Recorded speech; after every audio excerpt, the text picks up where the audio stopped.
Halo, Assalamualaikum warahmatullahi wabarakatuh. Selamat datang di kelas Bahasa Indonesia bersama saya, Bapak Ferry Asra, Guru Bahasa Indonesia SMP Islam Raudatul Jannah, Kota Payakumbuh.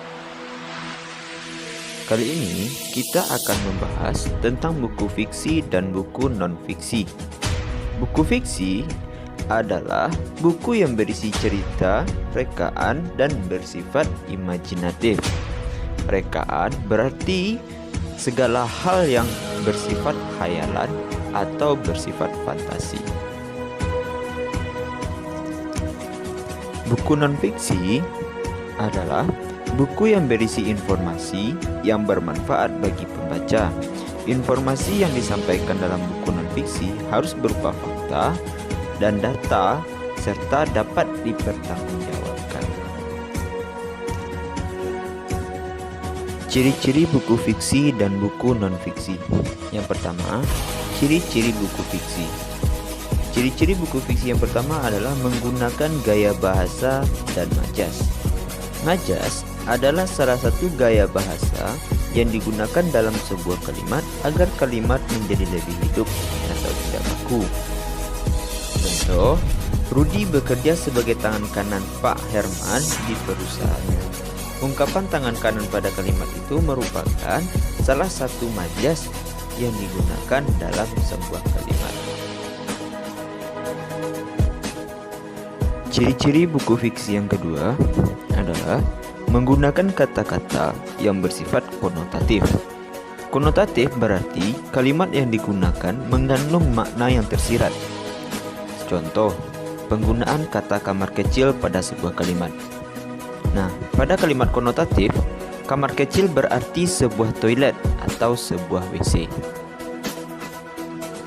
Ciri yang ketiga dari buku fiksi adalah isi dalam buku bersifat imajinasi atau khayalan.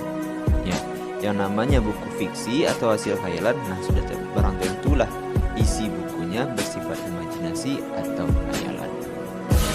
Oke. Sekarang kita masuk pada ciri-ciri buku non-fiksi. Ciri yang pertama, buku non-fiksi menggunakan gaya bahasa yang formal.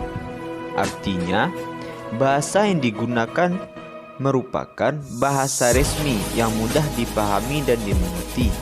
Atau dengan kata lain, bahasa formal adalah bahasa yang sesuai dengan kaidah kebahasaan bahasa Indonesia.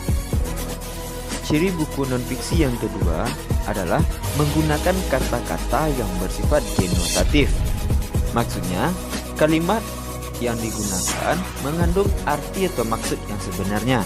Nah, kalau kalimat konotatif memiliki makna yang tersirat, nah kalau denotatif, apa yang tertulis memang itu maksud sebenarnya. Contoh kamar kecil tadi. Kamar kecil dalam makna denotatif berarti sebuah kamar yang berukuran memang kecil. Ciri buku non-fiksi yang ketiga adalah berdasarkan fakta. Jadi, informasi yang disampaikan dalam buku non-fiksi adalah fakta yang bisa dibuktikan kebenarannya. Ciri buku non-fiksi yang keempat adalah berbentuk tulisan ilmiah populer. Maksudnya adalah tulisan ilmiah yang sudah mendapat izin dan layak untuk dipublikasikan. Nah, tulisan ilmiah ini artinya sebuah karangan-karangan atau sebuah karya-karya yang sudah mendapat hak untuk dipublikasikan. Ciri buku non-fiksi yang kelima adalah berupa ide baru atau ide lama yang disempurnakan. Maksudnya adalah informasi yang disampaikan dalam buku non-fiksi berupa hal-hal yang baru atau pengetahuan-pengetahuan yang baru untuk si pembaca. Ataupun ada topik-topik lama atau ide-ide lama yang belum sempurna, maka disempurnakan dengan informasi-informasi terbaru. Atau dengan kata lain, ide lama yang disempurnakan ini dimaksudkan adalah informasi lama yang sudah diupdate dan sudah dapat dipertanggungjawabkan kebenarannya. Oke, sekarang kita masuk pada pembahasan jenis-jenis buku fiksi dan buku non-fiksi.